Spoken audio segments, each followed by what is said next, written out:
বন্ধুর মাকে বাড়িতে একা পেয়ে যেভাবে কাজ করলাম গল্পটি সম্পূর্ণ শুনলে আপনাদের মেশিন দিয়ে টপ টপ করে পানি চলে আসবে। আপনারা হাতের কাজ করতে বাধ্য হবেন। হাতের কাজ করার আগে অবশ্যই হাতের কাছে টিস্যু রাখবেন এবং গল্পটি শোনার আগে কানে হেডফোন লাগিয়ে নিবেন। আমি চাকরির খোঁজে শহরে এসেছিলাম, তখনই আমার বন্ধু আমাকে তার বাড়িতে থাকার জন্য জিদ করল। সে তার মায়ের দেখাশোনা করার জন্য বলল এবং নিজে উচ্চশিক্ষার জন্য বিদেশ চলে গেল। যেই সে বিদেশে গেল, তার মায়ের আমার প্রতি আচরণ বদলাতে শুরু করল। সে প্রায়ই আমাকে তার ঘরে ডাকত। একবার তো সে মিথ্যা অজুহাত তৈরি করে বলল যে তার খুব ভয় লাগছে এবং আমাকে তার ঘরে ডাকল। সেই রাতে যখন আমি তার পাশে ঘুমাচ্ছিলাম, তখন আঙ্কেল হঠাৎ আমার মাথায় হাত বুলিয়ে এক ভিন্ন ভঙ্গিতে বলল, মোহন, আমি জানতাম না তোমার বয়সের ছেলেরা এত বড় এবং বুদ্ধিমান হয় কি। এতটা বলেই আঙ্কেল হাতেই। হ্যালো বন্ধুরা, আজকের এই অনন্য গল্পে আপনাদের সবাইকে স্বাগতম। আমার নাম মোহন। আমি এইমাত্র চাকরির জন্য শহরে এসেছি। শহরে আসার খবর আমি আমার বন্ধু বিকাশকে দিয়েছিলাম। বিকাশ আমার সোশ্যাল মিডিয়ার বন্ধু ছিল। আমাদের বন্ধুত্ব ডিজিটাল ছিল, কিন্তু খুব গভীর। যেই আমি শহরে পৌঁছালাম, বিকাশ আমাকে স্টেশন থেকে নিতে এল এবং সেখান থেকে সরাসরি তার বাড়িতে নিয়ে গেল। বিকাশের বাড়িতে পৌঁছেই আমার নজর পড়ল এক সুন্দরী মহিলার উপর এবং আমি তাকে বিকাশের বোন ভেবে নিলাম। তখনই বিকাশ আমার ভুল ভাঙিয়ে দিয়ে বলল, মোহন, এটা আমার বোন নয়, এটা আমার মা গু। আঙ্কেল এত সুন্দর এবং যুবতী দেখাচ্ছিলেন যে আমি তাকে তার বোন ভেবেছিলাম। আঙ্কেল একজন যুবতী মেয়ের মতো লাগছিল। আমি তাকে আগে কখনো দেখিনি, তাই আমার ভ্রম হওয়া স্বাভাবিক ছিল। সেই দিন বিকাশের সাথে দেখা করে আমি খুব খুশি হয়েছিলাম। দুপুরের খাবারের পর আমি সেখান থেকে বের হতে লাগলাম, কারণ আমাকে আমার থাকার ব্যবস্থা দেখতে হবে। আমি বললাম আমার কাজ আছে এবং সেখান থেকে বের হতে লাগলাম, তখনই বিকাশ আমাকে থামাল। সে বলল, মোহন, তুমি হোস্টেল বা ভাড়া বাড়ি খুঁজছ কেন? যখন তোমার নিজের বাড়ি আছে তখন তোমার হোস্টেলে থাকা ঠিক নয়। তখন আমি বললাম, নিজের বাড়ি? এতে বিকাশ বলল, আমার বন্ধু, এত তাড়াতাড়ি তুমি আমাকে পরায়া করে দিলে? আমি শহুরে হতে পারি, কিন্তু আমিও বন্ধুত্ব রাখতে জানি। দেখো, এই বাড়িতে আমি এবং আমার মা থাকি। এখানে তুমি সহজেই অ্যাডজাস্ট করতে পারবে। যাই হোক, এখন আমি আমার উচ্চশিক্ষার জন্য কয়েক বছরের জন্য বিদেশ যাচ্ছি, তাই মায়ের দেখাশোনার জন্য তার কারও প্রয়োজন হবে। আমার বিদেশ যাওয়ার পর তুমিও আমার মতো আমার মায়ের দেখাশোনা করবে কি? বিকাশের কথা শুনে আমি আবেগপ্রবণ হয়ে গিয়েছিলাম, কারণ সে আমাকে পরায়া মনে করেনি, বরং নিজের মতো মনে করেছিল। বিকাশের কথাকে সমর্থন করে তার মাও বললেন, হ্যাঁ মোহন, বিকাশ ঠিক বলছে। যদি আমার বিকাশ বেটা বিদেশ চলে যায়, তাহলে দ্বিতীয় বেটা কি আমার কাছে থাকতে পারবে না? ঈশ্বর তোমাকে সঠিক সময়ে এখানে পাঠিয়েছেন, এর মানে ঈশ্বরের ইচ্ছা ছিল তুমি এখানে আমার সাথে থাকো। তাদের অনুরোধ এত বেড়ে গিয়েছিল যে আমি তাদের না করতে পারলাম না। দুদিন পর বিকাশ বিদেশ যাওয়ার ছিল। তার যাওয়ার পর আমি বাড়িতে আঙ্কেলের সাথে একা থাকলাম। নিজের বাড়ির পরিস্থিতি মাথায় রেখে আমি তাড়াতাড়ি চাকরি পেয়ে গিয়েছিলাম। 22 বছর বয়সে উচ্চশিক্ষার চিন্তা আমি ছেড়ে দিয়েছিলাম এবং টাকা কামানোর জন্য চাকরি জয়েন করলাম। আমার কাছে এত টাকা ছিল না যে আমি উচ্চশিক্ষা করতে পারি, তাই আমি চাকরি করার সিদ্ধান্ত নিলাম। শহরে আমি একটা ঠিকঠাক চাকরি পেয়ে গিয়েছিলাম। এদিকে বিকাশের ভাগ্য খুব ভালো ছিল যে সে 22 বছর বয়সে বিদেশে পড়ার সুযোগ পেয়েছিল। যাই হোক, ভাগ্য কার কেমন হয় তা বলে আমি আমার ভাগ্যকে দোষ দেওয়া বন্ধ করে দিলাম। সেই দিনের পর থেকে আমি বিকাশের মাকে আমার মা মনে করে তার সাথে থাকতে লাগলাম। কিন্তু আঙ্কেলের মনে আমার প্রতি অনুচিত অনুভূতি ছিল, যা প্রথমে আমার নজরে আসেনি। কিন্তু ধীরে ধীরে সেই সব কথা আমার চোখে পড়তে লাগল। আঙ্কেল শহরে চাকরি করতেন। সেই রাতে আঙ্কেল আমাদের দুজনের জন্য আমার পছন্দের খাবার বানিয়েছিলেন। তিনি বললেন, আমি তোমার সোশ্যাল মিডিয়া থেকে তোমার কিছু পছন্দের কথা জেনে নিয়েছি। তুমি তোমার বায়োতে লিখেছ যে তোমাকে মহারাষ্ট্রীয় খাবার খুব পছন্দ। আঙ্কেল আমার পছন্দের খেয়াল রাখতে শুরু করেছিলেন। সেই রাতে যখন আমরা খাবার খাচ্ছিলাম, তিনি আমার পাশে এসে বসলেন। তিনি আমার থালায় একটা রুটি রাখলেন। খাবার শেষ হয়ে গেলে আমি আঙ্কেলকে সাহায্য করতে লাগলাম এবং ডাইনিং টেবিল থেকে বাসন তুলতে লাগলাম। আমার কাজ দেখে তিনি বললেন, তুমি একদম পারফেক্ট ছেলে। আমি অনেকবার বিকাশের মুখে তোমার প্রশংসা শুনেছি এবং তখন থেকেই আমি তোমার সাথে দেখা করার জন্য উৎসুক ছিলাম। তুমি আর বিকাশে অনেক তফাৎ। বিকাশ কখনো বাড়ির কাজে সাহায্য করে না, উল্টো সে বাড়ির জিনিস এদিক ওদিক ছড়ানোর এক্সপার্ট। বিকাশের মজার কিস্সা শুনে আমি হাসতে লাগলাম। হাসতে হাসতে আঙ্কেল হঠাৎ চুপ হয়ে গেলেন। আমার মনে হলো সে বিকাশের কথা মনে পড়ে আমি ভেবেছিলাম যে সে হয়তো বিকাশের কথা ভাবছে, তাই আমি তার কাঁধে হাত রেখে বললাম, আন্টি, যদি তোমার বিকাশের কথা মনে পড়ে তাহলে আমি তাকে ফোন করে দিতে পারি। তুমি এত দুঃখিত হয়ো না। তখন আন্টি আমার হাতের উপর হাত রেখে বলল, বিকাশ চিরতরে বিদেশে যায়নি, আমি তা ভালো করেই জানি। এখন আমি তার স্মৃতিতে শান্ত হয়ে বসে থাকতে চাই না, বরং আমি হঠাৎ তোমার চিন্তায় হারিয়ে গিয়েছিলাম। এরপর সে বলল, আমি ভাবছিলাম তুমি কতটা পারফেক্ট। যদি তুমি এভাবে আমাকে বারবার ইমপ্রেস করতে থাকো তাহলে আমার কি হবে? তুমি আমাকে এভাবে বারবার ইমপ্রেস করো না, নইলে তোমার পক্ষে আমাকে সামলানো কঠিন হয়ে যাবে। এ কথা বলে আন্টি আমার হাত থেকে প্লেট নিয়ে রান্নাঘরে চলে গেল। কিছুক্ষণ আমি একই জায়গায় দাঁড়িয়ে থাকলাম। আন্টির কথাগুলো আমার মাথার উপর দিয়ে চলে গেল। ধীরে ধীরে আন্টি আমার সামনে তার সৌন্দর্যের প্রভাব ফেলতে শুরু করল। সে প্রতিদিন সকালে উঠে যোগা করত। যখন আমি তাকে যোগা করতে দেখলাম তখন আমি বুঝতে পারলাম কেন সে এত যুবক দেখায়। একদিন আন্টি আমাকে অফিস থেকে তাড়াতাড়ি বাড়ি ডেকেছিল, কারণ তার মার্কেটে শপিং করতে যাওয়ার প্রয়োজন ছিল এবং সে চেয়েছিল আমি তাকে নিয়ে যাই। সেই দিন আমি দুপুরে অর্ধদিনের ছুটি নিয়ে বাড়ি এলাম। বাড়ি পৌঁছে আমি বারবার ডোরবেল বাজালাম, কিন্তু ভেতর থেকে কোনো সাড়া পেলাম না। সম্ভবত ডোরবেলও বাজছিল না। তখন আমি আমার কাছে রাখা অন্য চাবি দিয়ে দরজার তালা খুলে ভেতরে ঢুকলাম। হলরুমে কাউকে দেখতে পেলাম না। ঠিক তখনই আমি আন্টির রুম থেকে পানির শব্দ শুনতে পেলাম। আমার মনে হল বাড়ির কোনো রুম থেকে পানি চলছে, কারণ আমাকে তাড়াতাড়ি বাড়ি ডাকার পরেও আন্টি কোথাও দেখা যাচ্ছিল না। কে জানে কতক্ষণ ধরে পানি নষ্ট হচ্ছিল। আর যাতে বেশি পানি নষ্ট না হয় তাই আমি পানির শব্দের দিকে যেতে শুরু করলাম। পানির শব্দের দিকে এগিয়ে আমি একটি রুমের কাছে পৌঁছালাম, যেখান থেকে বাথরুমে পানির শব্দ আসছিল। আমি দরজা খুলতে হাত বাড়ালাম, ঠিক তখনই ভেতর থেকে দরজা খুলে গেল। সামনে আমি আন্টিকে দাঁড়িয়ে থাকতে দেখলাম, যে সম্পূর্ণ ভিজে গিয়েছিল। তার মুখে ভেজা চুল থেকে পানির ছোট ছোট ধারা পড়ছিল। তার সেই মোহনীয় রূপ দেখে কিছুক্ষণের জন্য আমি সেখানে দাঁড়িয়ে থাকলাম এবং তাকে একদৃষ্টে তাকিয়ে রইলাম। আন্টির সেই সৌন্দর্যে এতটাই হারিয়ে গিয়েছিলাম যে আমার হুঁশ ছিল না। যখন আমি দরজা বন্ধ হওয়ার শব্দ শুনলাম তখন আমার হুঁশ ফিরল। আমি বুঝতে পারলাম আন্টি আমাকে সামনে দেখে আবার বাথরুমের ভেতর দরজা বন্ধ করে দিয়েছে। আমি সেখান থেকে বেরিয়ে হলরুমে এসে বসলাম। কিছুক্ষণ পর আন্টি হলরুমে এল এবং আমাকে বলল, মোহন, তুমি এসে গেছ? আমার রুমে কেন চলে এসেছিলে? তোমার রুমে পানি আসে না? তখন আমি আন্টিকে বললাম, আমি তোমার কোনো সাড়া পাচ্ছিলাম না, তাই ভেবেছিলাম তুমি এখনও বাড়ি ফেরনি। আমি নলের পানির শব্দ শুনতে পেয়েছিলাম, তাই তোমার রুম পর্যন্ত চলে এসেছিলাম। এতে সে বলল, আচ্ছা, কিছুক্ষণ আগে যা ঘটেছে তা সব দৃষ্টিভ্রমের কারণে হয়েছে। আজ আমি স্যান্ডেল বাড়ির দরজার পাশে রেখেছিলাম, তাই সম্ভবত তোমার খেয়াল হয়নি যে আমি বাড়িতেই আছি। যাও, তুমিও ফ্রেশ হয়ে আসো। আমি প্রস্তুত হয়ে আসছি। এ কথা বলে আন্টি তার রুমে চলে গেল এবং আমিও ফ্রেশ হতে আমার রুমে চলে গেলাম। কিছুক্ষণ পর আমরা দুজনই আমাদের নিজ নিজ রুম থেকে প্রস্তুত হয়ে মার্কেটে যাওয়ার জন্য বেরিয়ে এলাম। আন্টি খুব সাধারণ পোশাকে প্রস্তুত হয়েছিল, কিন্তু তবুও সে খুব সুন্দর লাগছিল। তাকে দেখে আমার মনে হচ্ছিল যেন প্রথমবার কোনো নারীর এমন সৌন্দর্য দেখছি। তখনও আমি বারবার আন্টির দিকে তাকাচ্ছিলাম। সে আমার কাছে এল এবং আমার চুলে হাত বুলিয়ে বলল, মোহন, ওরে তুমি বারবার কি ভাবছ? চলো, এখন তাড়াতাড়ি করো। আন্টির কথা শুনে আমি নিজেকে আবার হুঁশে আনলাম এবং তার সাথে মার্কেটের দিকে রওনা দিলাম। গাড়িতে আমার পিছনে বসার পর সে তার দুটি হাত আমার কাঁধে রাখল। মার্কেটে যেখানেই তার যেতে হতো আমি তাকে সেখানে নিয়ে যাচ্ছিলাম।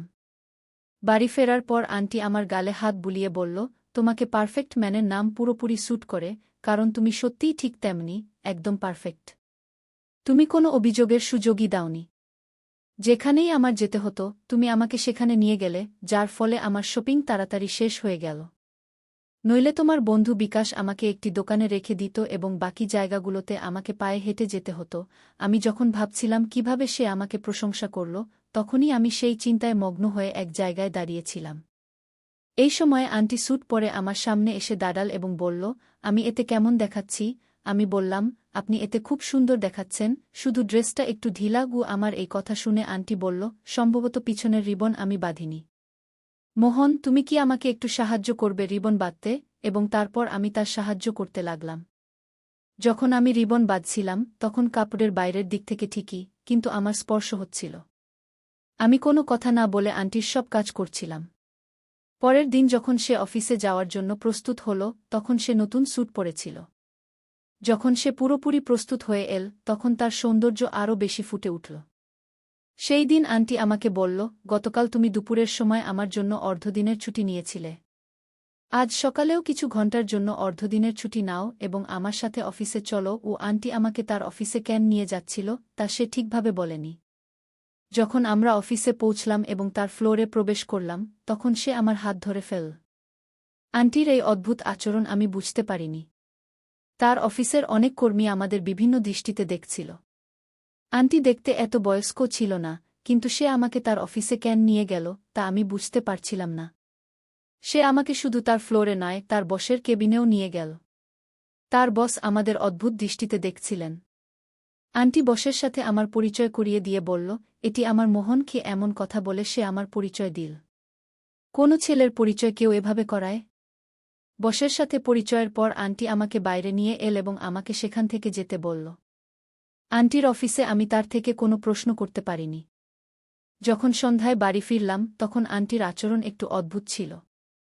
বাড়ি ফিরেই আন্টি আমাকে জড়িয়ে ধরে বলল, আজ তুমি আমার সাথে অফিসে এসে আমার অনেক বড় সাহায্য করেছ। ওই আন্টি আমার সাথে কথা বলছিল, এমন সময় হঠাৎ জোরে বজ্রপাত হল, যার শব্দে আন্টি ভয় পেয়ে গেল এবং সে আমাকে জড়িয়ে ধরে ফেল।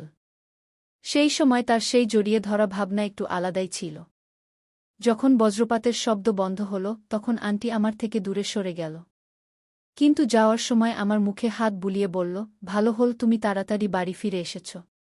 দেখো না, তোমার আসার কিছুক্ষণ পরেই এত জোরে বৃষ্টি শুরু হয়ে গেল। ও আন্টি আমার জন্য বেশি চিন্তা করতে শুরু করেছিল এবং তার এই চিন্তা আমার ভালো লাগছিল। কিন্তু একই সাথে আমার তার উপর কিছু সন্দেহ হচ্ছিল। সেই সময় আন্টি দরজায় দাঁড়িয়ে উৎসুকভাবে বৃষ্টি দেখছিল, কিন্তু বাইরে যেতে ভয় পাচ্ছিল। তার মুখ থেকে আমি স্পষ্ট দেখতে পাচ্ছিলাম যে সে বৃষ্টিতে ভিজতে চায়। তখন আমি তার হাত ধরে তাকে বাইরে কম্পাউন্ডে নিয়ে গেলাম। আন্টি বৃষ্টিতে ভিজতে ভয় পাচ্ছিল, কিন্তু আমি তার হাত ধরে তাকে বৃষ্টির মজা নিতে বললাম। বৃষ্টির আনন্দ নিতে গিয়ে তার মুখে যে খুশি ছিল তা দেখে আমিও খুব খুশি হচ্ছিলাম। আন্টি সম্পর্কে আমার মনে কী অনুভূতি হচ্ছিল তা আমি নিজেও বুঝতে পারছিলাম না। আন্টি যেন কোনো বলিউড চলচ্চিত্রের মতো বৃষ্টিতে ভিজতে শুরু করল। সে বৃষ্টিতে মেতে গিয়ে বারবার আমার চারপাশে ঘুরছিল এবং আমার হাত ধরে নাচার চেষ্টা করছিল। তখন আন্টি আমাকে বলল, মোহন, তুমি সত্যিই খুব আলাদা।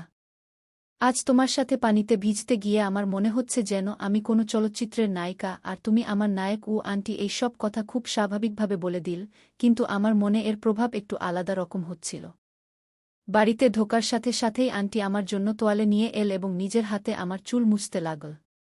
তখনই আমাদের চোখে চোখ পড়ল এবং আন্টি আমাকে খুব স্নেহের দৃষ্টিতে দেখছিল। আন্টি বলল, মোহন, তুমি যেভাবে আমার সাথে কথা বল তা বিকাশ কখনো বলেনি। সে তো সবসময় তার পড়াশোনায় ব্যস্ত থাকত। সে কথা বলছিল, এমন সময় আমি তাকে জিজ্ঞাসা করলাম, আন্টি, তুমি তোমার বসের সাথে আমার পরিচয় আমার মোহন বলে কেন করালে? এর মানে কি? এটি শুনে আন্টি একদম চমকে গেল এবং সেখান থেকে চলে গেল। কিন্তু রাতে ঘুমানোর সময় আন্টি আমাকে তার রুমে ডাকল। সে বলল, আজ আমার খুব ভয় লাগছে। তুমি কি আজ আমার রুমে ঘুমাতে পারো? সাহায্যের স্বরূপ আমি আন্টির রুমে ঘুমানোর জন্য প্রস্তুত হলাম। সেই রাতে আন্টির রুমে ঘুমানোর সময় আমার বারবার মনে হচ্ছিল যেন কেউ আমাদের রুমের গুপ্তচরবৃত্তি করছে। আমার চোখ কখনো দরজায়, কখনো জানালায় যাচ্ছিল। ঘুমানোর আগে আমি আন্টির দিকে তাকালাম, তখন সে আমাকে দেখছিল। আন্টি বলল, মোহন, তুমি এখনো ঘুমাওনি? আমি উত্তর দিলাম, আমার মনে হচ্ছে কেউ এই রুমের গুপ্তচরবৃত্তি করছে। এতে আন্টি বলল, আমাকেও তখন থেকে এটি ঠিক এমনই মনে হচ্ছিল, তাই আমিও ঘুমাতে পারিনি। সম্ভবত এটি আমাদের ভ্রম ছিল। এ কথা বলে আন্টি আমাকে স্পর্শ করে ঘুমানোর চেষ্টা করলেন। কিছুক্ষণ পরই হঠাৎ ঘরের লাইট চলে গেল এবং কেউ মায়ের কণ্ঠে ডাক দিল। এই আওয়াজে আমার এবং আন্টির ঘুম ভেঙে গেল। উঠে দেখলাম বিকাশ সামনে দাঁড়িয়ে আছে।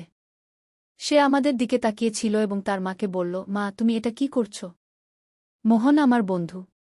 তোমার জন্য এমন আচরণ শোভনীয় নয়। এখন তোমাকে মা বলতেও আমার লজ্জা হচ্ছে। আমি বিকাশকে বললাম, বিকাশ, তুমি অকারণে এমন ভাবো না।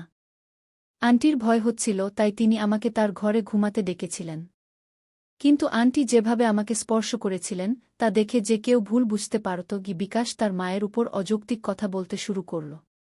তা শুনে মনে হচ্ছিল সে হঠাৎ বাড়ি আসেনি, বরং এটি তার কোনো পরিকল্পনা ছিল।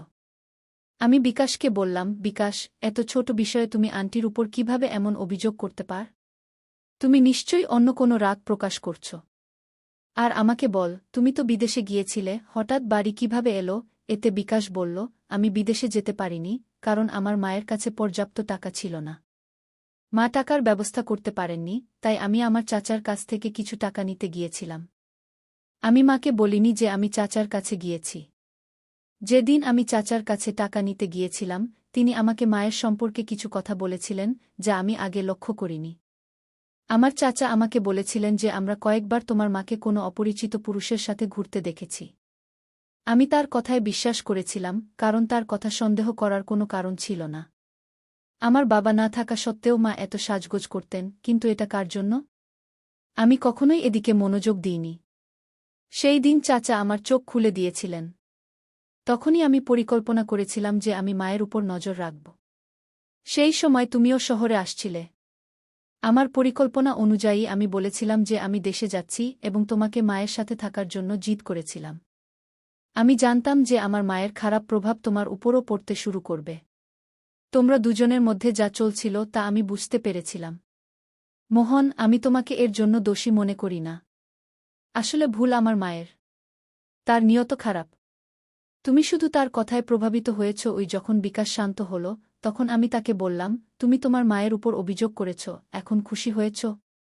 এখন বল, আর কিছু বাকি আছে কি?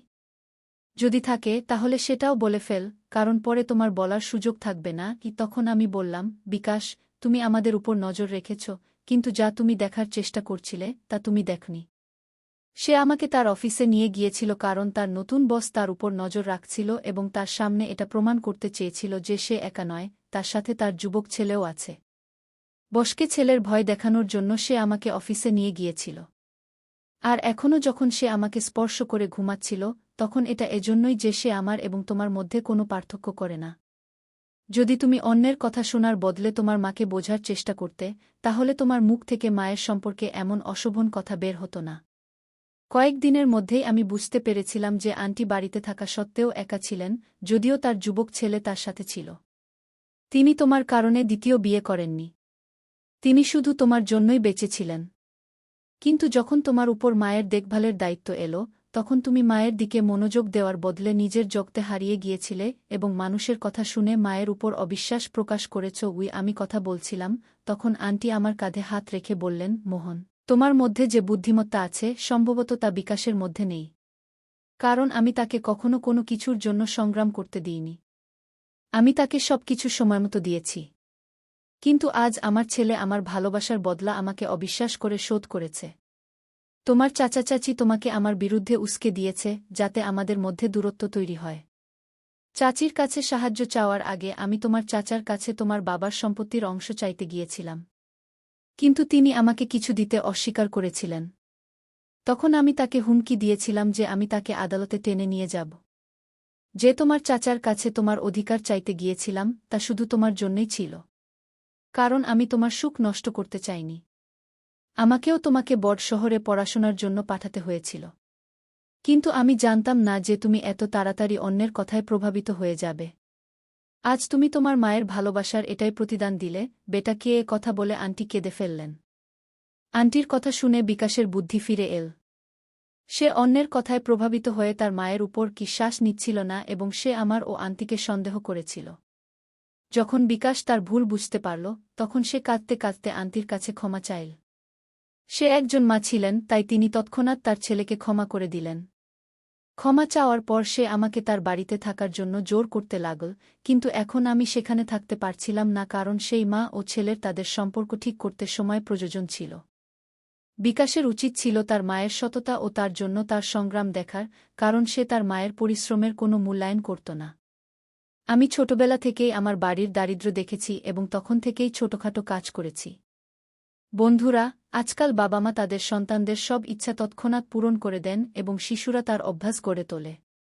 যদি কখনো বাবা-মা তাদের সন্তানদের কোনো ইচ্ছা পূরণ করতে না পারেন, তাহলে শিশুরা তৎক্ষণাৎ রেগে যায় এবং তাদের কাছে কটূক্তি করতে শুরু করে। এই ধরনের পরিস্থিতি এড়াতে প্রতিবার শিশুদের সব ইচ্ছা পূরণ করা উচিত নয়। মাঝে মাঝে তাদের না শব্দটির সম্মুখীন হতে দেওয়া উচিত। শিশুদের বুঝতে হবে যে বাবা মা দিনরাত তাদের জন্য কত পরিশ্রম করেন, তবেই তারা সম্পর্ক, ভালোবাসা ও টাকার প্রকৃত মূল্য বুঝতে পারবে। তাই আমার প্রিয় বন্ধুরা, আজকের আমাদের ছোট্ট গল্পটি এখানেই শেষ। আপনার মতামত কমেন্ট বক্সে জানাতে ভুলবেন না। যদি আপনি এরকম আরও আকর্ষণীয় ও রোমান্টিক গল্প শুনতে চান, তাহলে চ্যানেলটি সাবস্ক্রাইব করতে ভুলবেন না এবং বেল আইকন অন করে রাখুন যাতে আপনি আমার আসন্ন নতুন ভিডিওর নোটিফিকেশন তৎক্ষণাৎ পেতে পারেন। আগামীকাল আবারও একটি নতুন গল্প নিয়ে দেখা হবে। ধন্যবাদ।